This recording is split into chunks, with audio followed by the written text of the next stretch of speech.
ye shall know thy truth.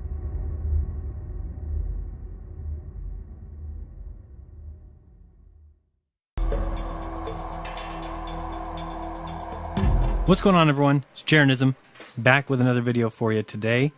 This video should separate the men from the fanboys, the wheat from the chaff, and the upright from the upside down. When shown the evidence, well, first you should verify it. Always do your own research so you reach your own conclusions. But once you see that what I'm showing you is the truth, I think you have two choices.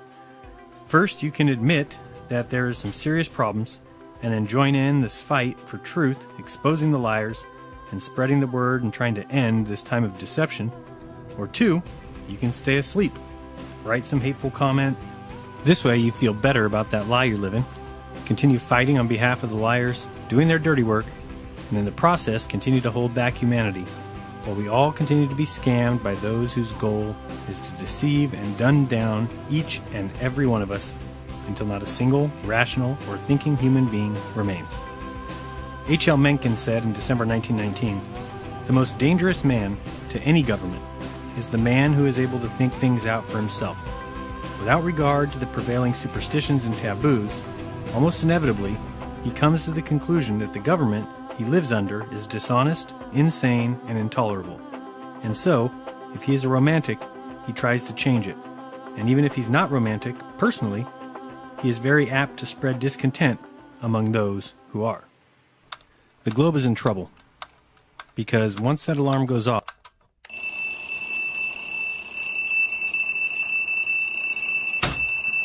and you wipe away the gunk from your eyes, and finally, you can see the truth, there's no going back.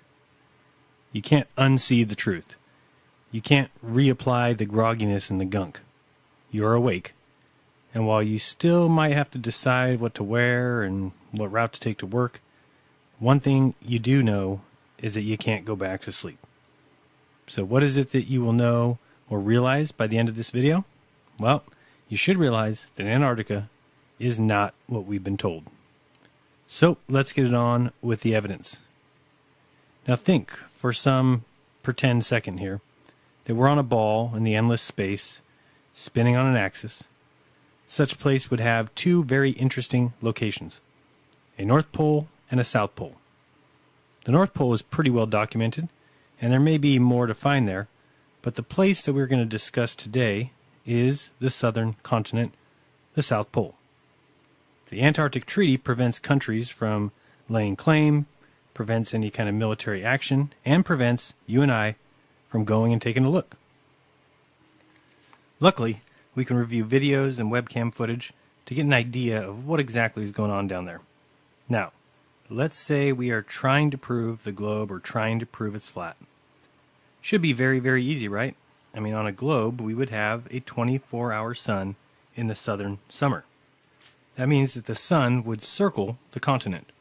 That's quite different from the flat Earth model where the sun circles the entire Earth from above, and since Antarctica is around the outside, well, that doesn't include a circling sun, at least not around you at the bottom continent.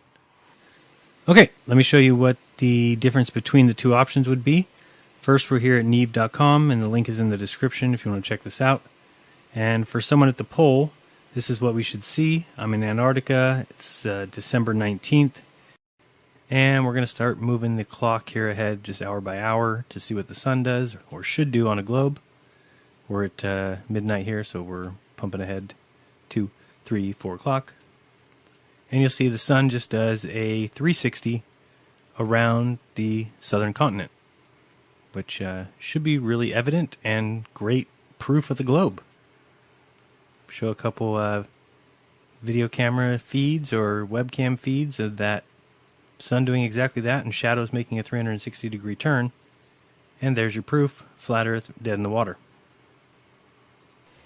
So here we have another globe perspective.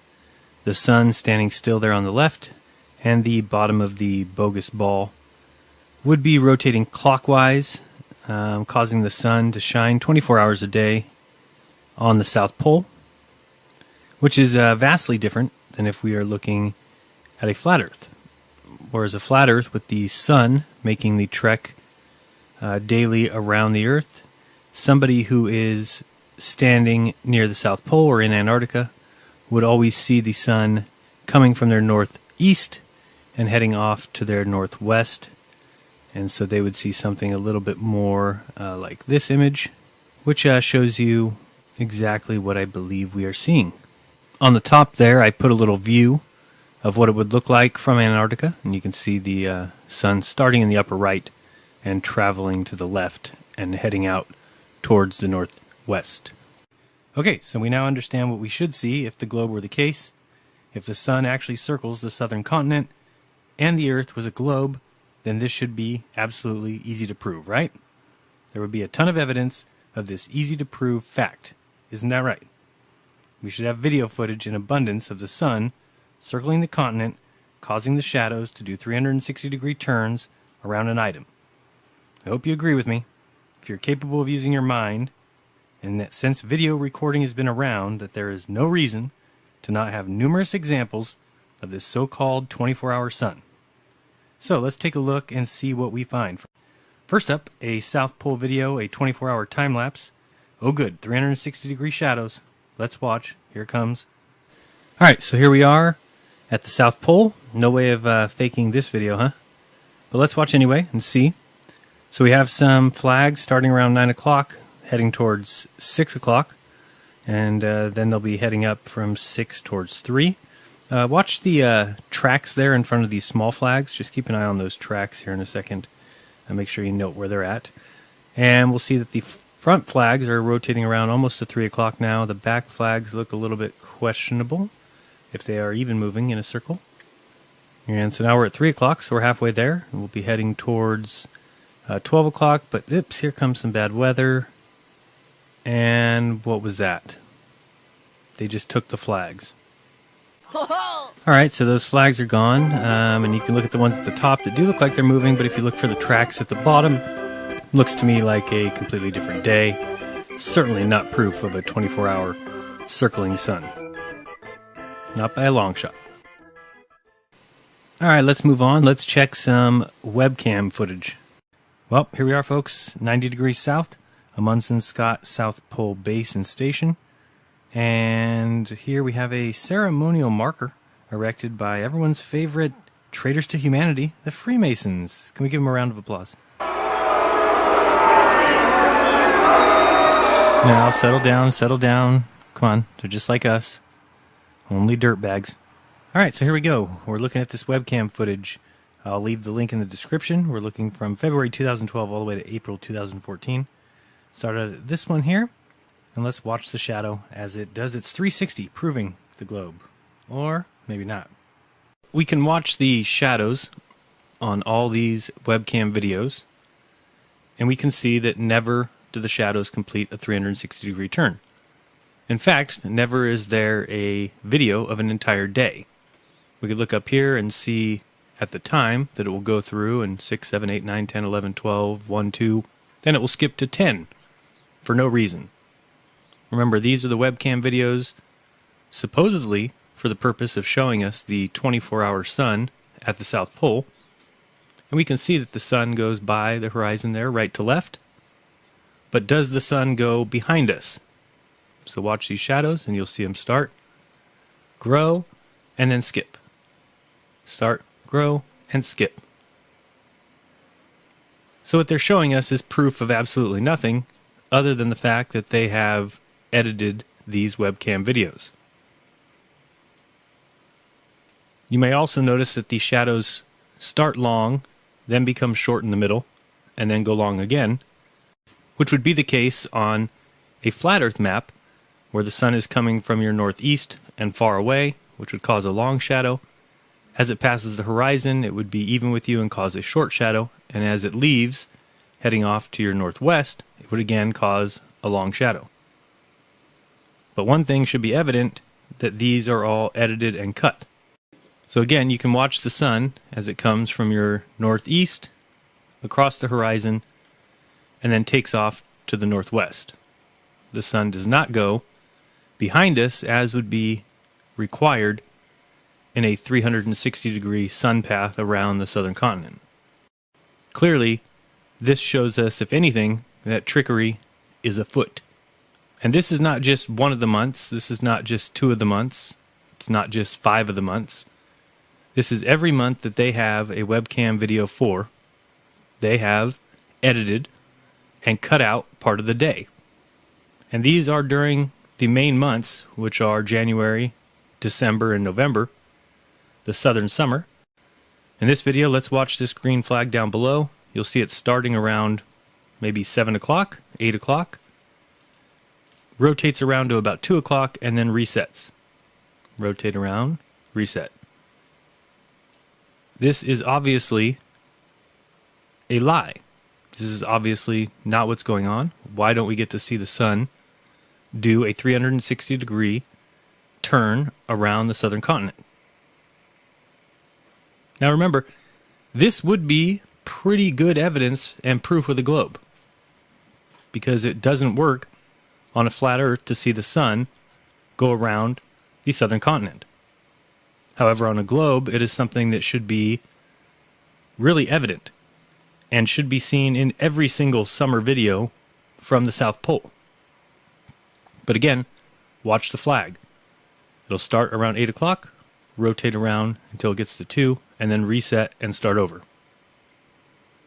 This should be a huge eye-opener. Should be something that screams to you fraud, fake, set up, contrived. This is not what we would see if the sun went around the southern continent. So now let's think. If the globe requires a certain phenomenon and it is required for 6 months of the year and every single year, what sense would it make if we never get to see that phenomenon? Use your head here. What would that mean? To me, it means that it simply isn't the truth, that it isn't the case. We don't see what we're supposed to see. So what else are we supposed to surmise besides that what we're told is not the truth? We could look up here and watch the time, and you'll see we're at January 14th, and the time goes 1, 2, 3, 10, 11, 12, 13, 14, 15, 16, 17, 21, 22, 23, 24, 1, 2, 3, 10, 11. So watch the times. Again, the link to these webcam time-lapse videos is in the description. You can go watch them all yourself and see that you have been terribly fooled. Now, if we watch these shadows here on this purple flag, you'll see what I'm talking about the shadow starting out extremely long, getting extremely small, and then getting extremely long again, which again makes no sense on a globe model, makes all the sense on a flat Earth model, because the sun is coming from your northeast and far away, causing a long shadow.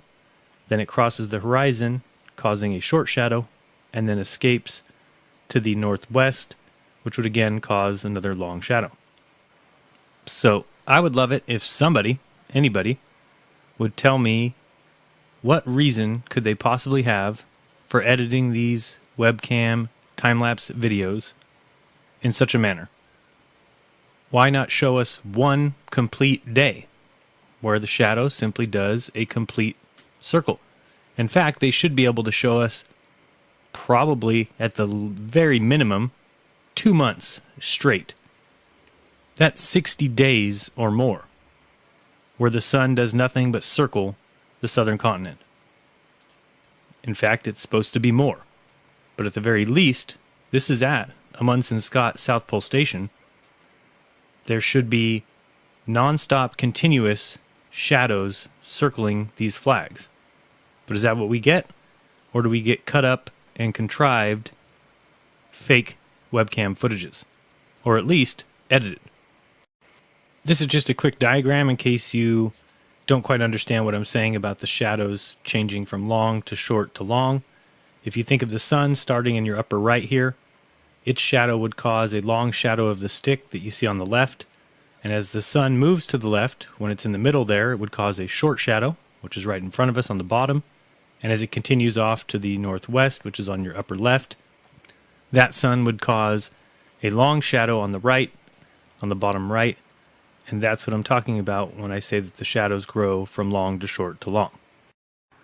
So I emailed the head of the Australian Antarctic Division there, and she wrote back and basically said that the webcams at their Antarctic stations are subject to very limited internet connections, and frequent interruptions and dropouts are commonplace as the outages due to weather are extreme.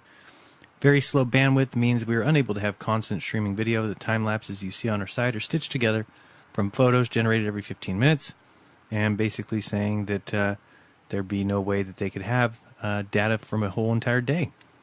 Just taking a look at Mawson Station's current time lapse, for example, the images are being recorded overnight, and nothing appears to be missing.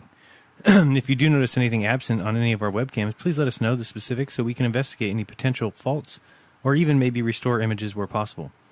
So I'm like, what the hell are you talking about?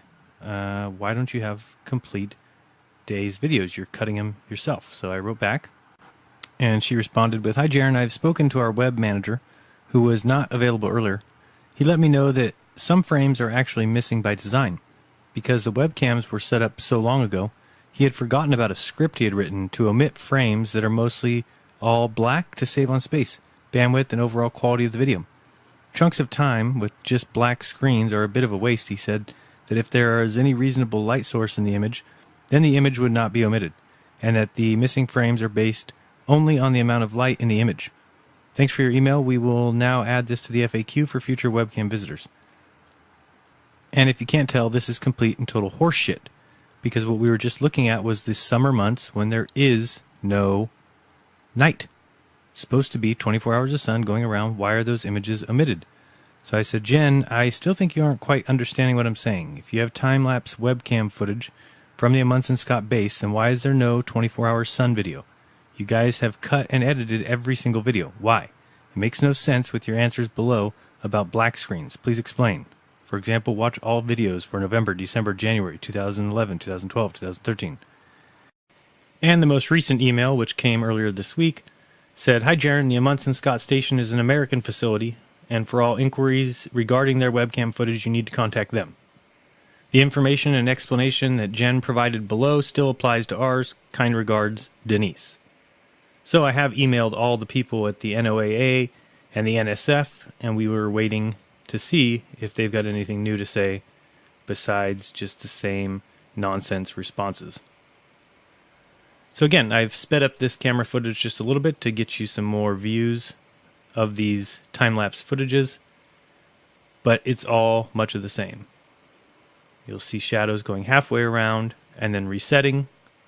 You can watch the time in every single video to see that never is a whole day played. Sometimes it actually appears that the shadow comes very close to doing some sort of a 360-degree turn, but regardless, you can look at the time and see that at minimum, 8 to 10 hours is cut out of every video. So how could the shadow even be coming close to doing a 360 if you're cutting out a third or more of the day? Again, this is good evidence here. If you watch the purple flag start out very long, then it gets short as it goes in front of you, and then becomes long as it resets and starts over. So as I said, even if you watch that little igloo on the left, it may look really close to a 360-degree turn, but by looking at the time, 10 hours are cut out of that day. That just tells me that these have been edited. So, these are not accurate portrayals of reality. Again, the biggest and most obvious point here is that if it was a globe that we live on, then what they are trying to show us would be 1, easy, 2, occur daily, and 3, plainly evident. And it is none of those. It looks like they're trying to cut it up. It looks like they're trying to portray something that isn't actually happening. And it looks like they're trying to fool us. Let's pay attention to something here. Watch this shadow as it rotates towards the upper left of the screen, and notice that the shadow in this video coincides with the sun, not the opposite as would be required by, physics and optics. The shadow should be opposite of the sun, not rotating in tandem with it. Again, more evidence of extreme trickery, extreme editing. They're simply trying to sell us something that isn't reality. So, how much more will it take for these globe believers to stop in their tracks and just think, you know what? This is strange. And to stop making excuses for liars who have been deceiving humanity for hundreds of years. Because we've still got the same people, and you know who I'm talking about, who will watch this footage after that webcam, and will still believe in NASA and in science and believe that we would never be lied to, all because they're afraid of the implications. Well, it's time to face facts, and the facts say that we're being lied to. So, you can keep making excuses. You can keep just calling me names, put your hateful comment in the comment section. You can keep thinking that there's no way we could have been lied to. You can keep thinking that people have known that we live on a globe for thousands of years. You can keep bowing to those who deceive the world, and you can keep fighting on behalf of your handlers who are laughing at us all for two reasons. One, because they have fooled the world, and two, because you argue on their behalf. That is pretty funny, to have convinced people of a lie so strongly that you have the people who are lied to defending those liars and arguing on their behalf. It's time we wake up and see what's right in front of our face, and that's evident and evidence of something other than the globe we were all taught. If it's a globe, then someone show me the 6 months of video footage of the shadows doing a 360-degree turn at the South Pole Station. Should be easy, should be in abundance, should be evident, and should be all over the place. Yet we find none. And yet you will still sit there and argue on these clowns' behalf. So show me the evidence of this 24-hour sun. Show me the time-lapse videos that should be in abundance yet can't be found anywhere.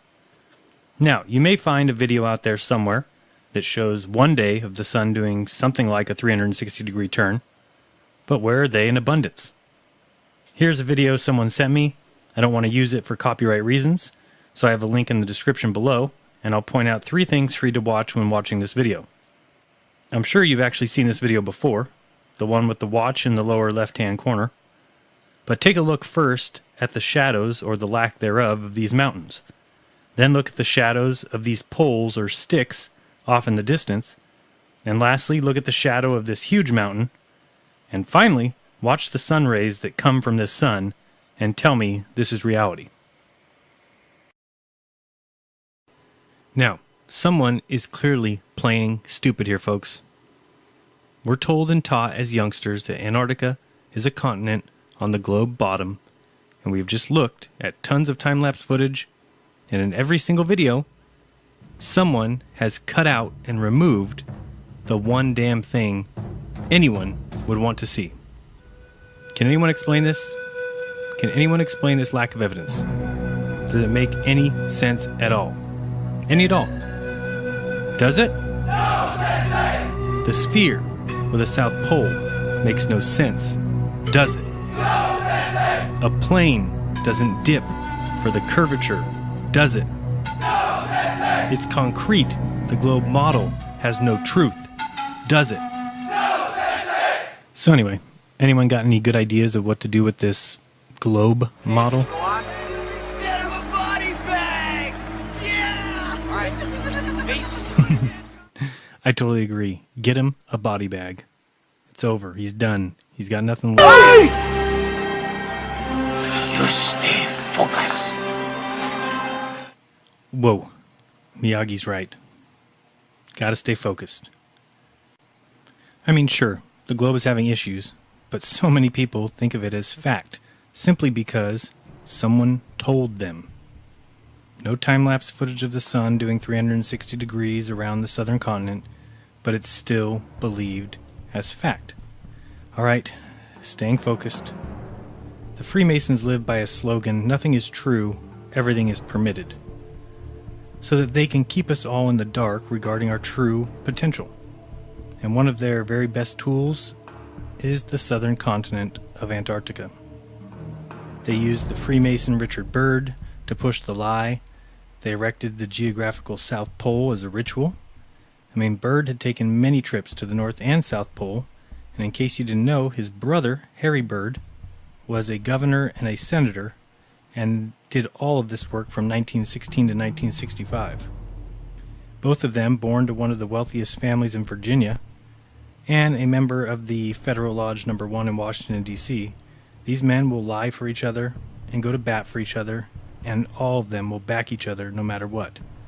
In fact, all of Byrd's travels were financed by John D. Rockefeller.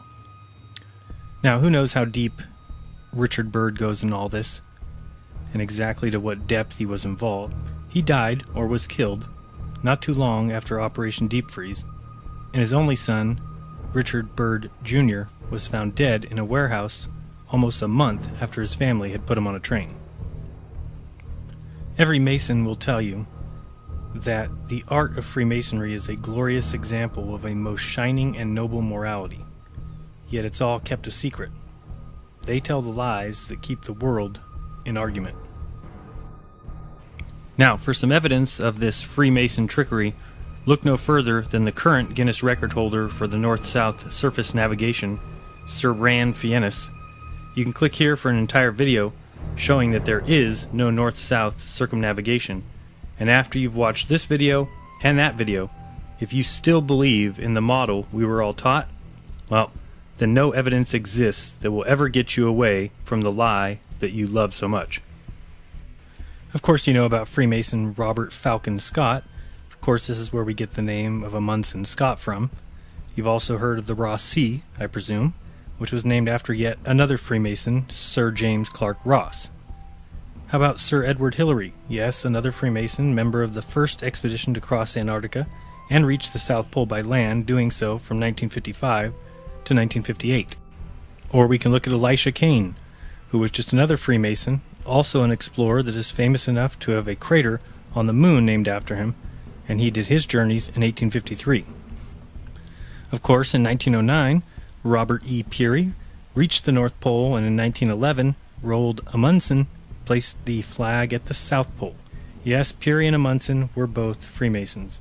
And of course, you have another Mason, Sir Ernest Henry Shackleton, initiated in Navy Lodge No. 2612 in 1901, passed in 1911, and raised in 1913. He separated from his crew. What follows is an amazing story of survival and heroism when the party was finally rescued and received on a ship captained by, yes, another Freemason, Luis Pardo. The list goes on, full of these Freemason tricks, these Freemason lies. And it doesn't just end at the North and South Pole. You see, our history is littered with Freemasons and their lies. In all walks of life, in all areas of study. Of course, you should recognize that Charles Darwin was, of course, a Freemason. Imagine that one. What about Charles Lindbergh, right? First to fly across the Atlantic Ocean? Perhaps. How about the reason kidnapping is a federal crime? Well, this is his doing, and the reason it's now headed by the FBI. All of that as a result of the Lindbergh case. Yes, in one of the earliest hoaxes or false flags, do some research on Charles Lindbergh and his child being kidnapped. You'll see for yourself what kind of government ran this country in 1927.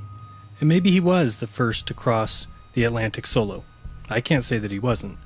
But what I can say is the flight taking 33 hours seems a bit suspicious. And as the media reported, I'm very sure that during the flight across the ocean, through snow and sleet, he slept. You heard me. First solo flight from New York to London, the man slept. The feat had already been attempted 6 times, and all 6 men never made it. They all died. Yet Charles Lindbergh, the Freemason, he did it, while dodging storm clouds at 10,000 feet and dodging waves as low as 10 feet. He also found time to sleep. Not a worry. Yeah, those Masons are amazing indeed. It's like the Mason who went to the moon. And on his first step off the LEM, he pissed on the moon. And when he was ready to leave, the first time ever that it would be attempted, he said, "Roger, Houston, we're number 1 on the runway." Circuit breakers. So all in all, the deception here is becoming clear. Why would there be no footage of a 24-hour sun? where's the proof? Where's the proof that we live on a ball? Go look at images from 70 degrees north versus 70 degrees south. On a globe, they should be nearly identical, but you'll see that the south is a barren wasteland of ice and penguins, and the north is filled with trees, flowers, bushes, deer, bears, squirrels, elk, and everything else you can imagine. Why do all of these South Pole and Antarctic flights and planes have no windows? Is there something they don't want people to see, perhaps? Like, what's that sun doing? Why is it when you look at the World View 4 satellite images, which cover the United States in a pattern like this, stop in Antarctica like this, in a very circular pattern? Now, do I claim to know how it all works? Hell no. I've been lied to my whole life, like all of you. It certainly could be something like this, or there could be a southern continent like this. There could be no outer ice wall, and more land north and south. There could be Shambhala. There could be the Tibetan tradition of White Island and the Eternal Land. Universally through time, we've had legends that speak of Atlantis, or a sacred land located at the navel of the earth. Hindu mythology tells us about Meru as the mystical mountain of the earth's center. Like the Egyptians, the Indians conceived of a dwelling place of the gods known as Sumeru. Hebrew legends speak of a place in the north called Luz. Many ancient lands speak of a first continent known as the imperishable sacred land, and is the most mysterious of the 7 continents. It is said to be located in the region of the North Pole. This sacred land is stated never to have shared the fate of the other continents, because it is the only one whose destiny it is to last from the beginning to the end. It is the cradle of the first man and the dwelling of the last divine mortal. Of this mysterious and sacred land very little can be said, except perhaps, according to a poetical expression in one of the commentaries, that the pole star has its watchful eye upon it. Buddhist texts say that Shambhala can be reached only by a long and difficult journey across a wilderness of deserts and mountains, and warn that only those who are called to have the necessary spiritual preparation will be able to find it. One text says that the kingdom of Shambhala is round, but it is usually depicted as an 8-petaled lotus blossom. The modern theosophical tradition, too, recognizes that Shambhala is a real place. Shambhala, although no erudite Orientalist has yet succeeded in locating it geographically, is an actual land or district, the seat of the greatest brotherhood of spiritual adepts and their chiefs of earth today. From Shambhala at certain times in the history of the world, or more accurately, of our own fifth root race, come forth from the messengers or envoys of spiritual and intellectual work among men. It is surrounded by an akashic veil of invisibility, and an army of airplanes might fly over it and not see it. In it are gathered some of the most valuable records of the human race. There, surrounded by the greatest and most evolved human beings, the silent watcher of earth has his invisible abode. Meru, which was the Olympus of the Indians, is said to be situated in the center or navel of the earth. It was guarded by serpents, which watched the entrance to the realm of secret knowledge. According to tradition, it was the land of bliss of the earliest Vedic times. Occult teachings place it at the very center of the North Pole, pointing it out as the site of the first continent over the entire Earth. H.P. Blavatsky states that Meru is not the fabulous mountain in the navel or center of the Earth, but its roots and its foundations are in that navel, though it is in a far north itself. It connects it with the central land that never perishes. Occult teaching also corroborates the popular tradition, which asserts the existence of a fountain of life in the bowels of the Earth and in the North Pole. It is the blood of the Earth, the electromagnetic current, which circulates through all of the arteries, and which is said to be found stored in the navel of the Earth. In the book Paradise Found, William Warren writes, "The earliest inhabitants of the Tigro-Euphrates basin located the center of the Earth, not in their own midst, but in a far-off land of sacred associations where the holy house of God is situated, a land into the heart whereof man has not yet penetrated, a place underneath the overshadowing world tree." The Chaldean account of Genesis we read, "Human beings the great gods created, and in the earth the gods created for them a dwelling. In the midst of the earth they grew up and became great and increased in number. 7 kings, brothers of the same family, Iranian, Indian, Chinese, Scandinavian, and Aztec literature also refer to the ambiguous location of the center of the earth. The Japanese paradise was situated on top of the globe, and at the same time at the center of the earth. It was called the Island of the Congealed Drop. Its first roof pillar was the earth's axis, and over it was the pivot of the vault of heaven. Similarly, the Chinese terrestrial paradise was also round in form and is described not only as at the center of the earth, but also as directly under Shangtai's heavenly palace, which is declared to be in the pole star and is sometimes called the Palace of the Center. The Egyptians located their Ta Neder, or Land of the Gods, in the extreme north. Today there is an echo of these ancient traditions in the fact that children send notes to Santa Claus, or Father Christmas, in his Wonderland at the North Pole, asking for gifts. The Eskimos have legends that they came from a fertile land of perpetual sunshine in the north. In Psalm 48:2 of the Bible, Mount Zion is said to be in the far north. And in Ezekiel 28:13-14, Eden, the garden of God, is placed on the holy mountain of God. In Hebrew tradition, the primeval Eden is sometimes said to be at the center of the earth. According to the Hindu Karma Purana, an island called Shvetadipta, or White Island, lays in the northern sea. More recently, we have even more polar puzzles as far as the open polar sea. Many 19th century explorers believed that beyond the belt of pack ice at the perimeter of the Arctic Ocean there was an open polar sea, and possibly continental land as well. In 1827, an expedition led by Edward Parry ventured far north of Spitsbergen, over ice and along leads of open water. As they sledged north, the ice field became lighter and more fissured, and they eventually found themselves on the edge of what seemed to be a vast open polar sea, containing only a few scattered pieces of ice. While attempting to reach the North Pole in 1871 to 1873, 2 young Austrian explorers, Karl Weyprecht and Julius Payer, discovered the islands of Franz Josef Land and came to believe that they were the outliners of a continental landmass.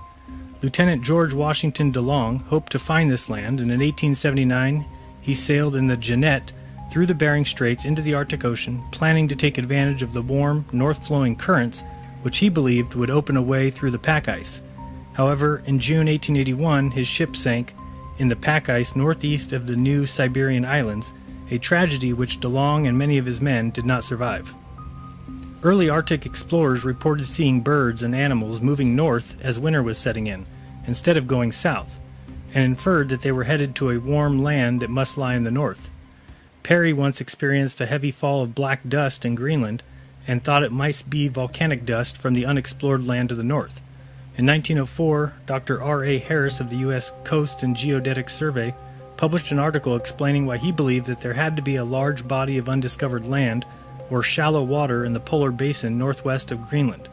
He argued that the prevailing currents seemed to indicate the deflection by an unknown large landmass lying in this approximate area, that the Eskimos living on the northern fringes of the Arctic Ocean had a tradition that a landmass existed to the north, and that the disruption of the tides north of Alaska indicated a moderating effect explainable only by intervening land. Various Arctic explorers actually reported seeing land in the distance, though it should be noted that visibility can be poor and mirages are very common in this area. Have you ever heard of Crocker Land? Another famous disappearing land was called Crocker Land, discovered by Peary. He saw it on the 24th of June 1906 from atop a 2,000-foot mountain situated behind Cape Colgate in northern Greenland. Peary says that through his binoculars he was able to make out, apparently a little more distinctly, the snow-clad summits of a distant land in the northwest above the ice horizon. Peary estimated that Crocker Land lay 120 miles from the northern coast of Axel Heiberg Island. How about Bradley Land? Frederick A. Cook stated that on his journey to the North Pole in 1908, he looked for Crocker Land but did not find it at the location given by Peary. However, he said he seen a mountainous, ice-clad land slightly further from the shore, which he named Bradley Land. He saw it to the west of his line of march, north across the pack, on the 30th of March 1908, and again 31st of March. Prior to his attempt at the pole, Cook expressed the common belief that land would be found north of the Arctic Ocean. Jan Leprecht takes quite a different view on Cook and Peary and the controversy surrounding them. Leprecht speculates that the land had been magnified horizontally. Nevertheless, for the mirage to extend over a third or more of the horizon, without any noticeable degradation in brightness, the land itself would still have to be enormous. Lamprecht believes that Cook's photo of Bradley Land may also be a telescopic mirage, probably of the easternmost extension of Crocker Land, which he thinks is located on the Earth's outer surface, but is being covered up because it lies too close to the polar hole. He thinks that Keenan Land also could be a telescopic mirage of the same gigantic polar continent, seen at a distance of over 900 miles. Lamprecht also believes the polar land and hole might have been discovered in 1926, when Amundsen, Ellsworth, and Nobile made their transpolar flight from Spitsbergen to Alaska, but instead of publicizing their discoveries, they supposedly went straight to the military and were sworn to secrecy. If there is any land or polar opening in the region of the North Pole, they would surely interfere with the drift of pack ice. In this regard, Wally Herbert makes an interesting observation about his experience on the Trans-Arctic expedition. We began to feel that there was some obstruction along the imaginary line which describes a circle around the pole at a radius of 260 miles. A hump, perhaps, over which the ice drifting north cannot pass.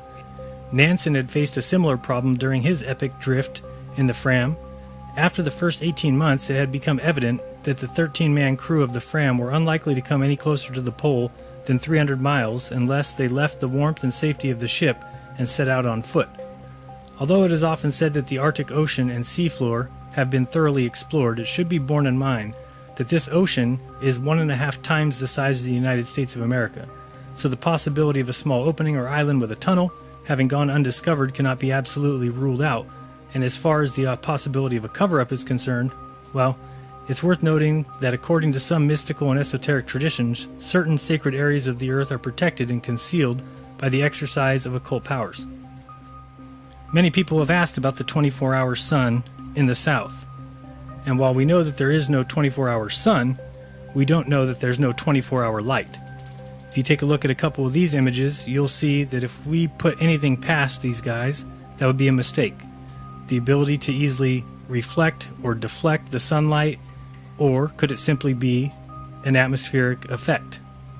So do I know the answer? Nope. We need everybody doing the research. So the point is, we've been lied to.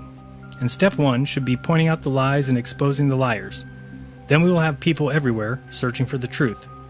So is there an ice wall? Where does it expand to? Is there more land south like the Iron Republic? Or is there a paradise north like the Garden of Eden? The answers are there for us to find once we realize that we live in a lie constructed by Freemasons, Jesuits, Jews, and the priest class. And now, add to the mix scientists, astronomers, physicists, and more. Not because they are hiding it purposely, but because they are too proud and too blind to look into what we're saying. You don't live on a ball flying magically through space. Be kind. Don't lie. Open your mind. There's truth inside. This has been Jeranism. Like this video. Share this video. Till next time. Peace. Ye shall know thy truth,